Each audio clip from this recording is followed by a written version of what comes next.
मिथिला के ई माटी उड़ले अच्छी छूबे गगन कछाती भरी दुनिया के मंगल हो आ जन जन गावे प्राती।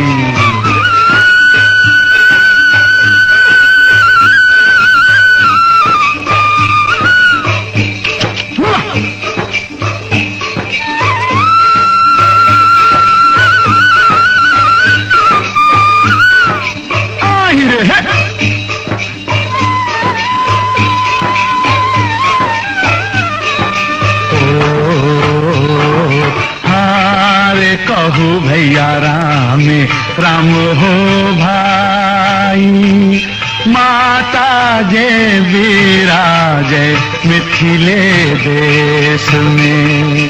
हारे कहू भैया राम राम हो भाई माता जय विराजे मिथिले देश में। हारे कहू भैया राम राम हो भाई। आहिरे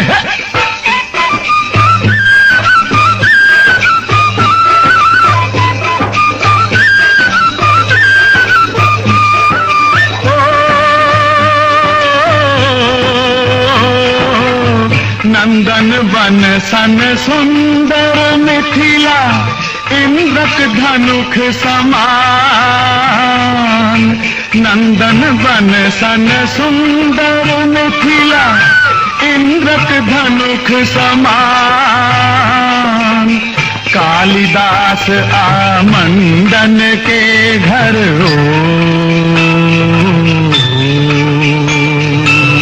कालिदास आमंडन के घर बुद्ध बनल भगवान।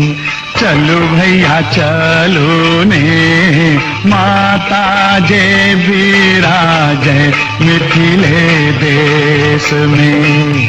हारे कहू भैया राम राम हो भाई माता जय विराजे मिथिले देश में। चल हो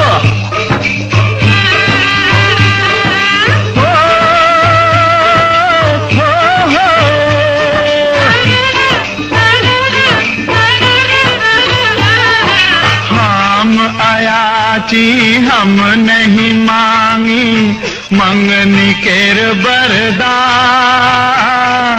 हम आयाची हम नहीं मांगी मंगनी केर बरदान। जनक आंगन लक्ष्मी नी पली हम तकरे संतान। हम तकरे संतान। चलो भैया चलो ने माता जय विराजे मिथिले देश में। हारे कहो भैया राम राम हो भाई माता जय विराजे मिथिले देश में। आहिरे है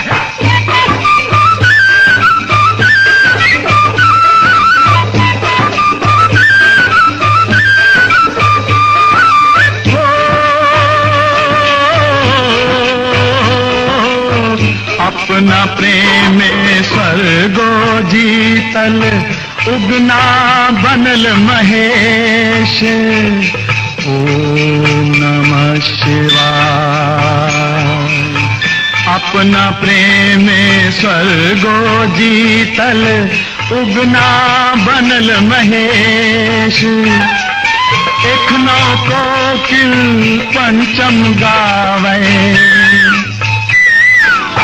एखनो कोकिल पंचम गावे विद्यापति के देश चलो भैया चलो ने, माता जे विराजे मिथिले देश में। हारे कहो भैया राम राम हो भाई, माता जे विराजे मिथिले देश में।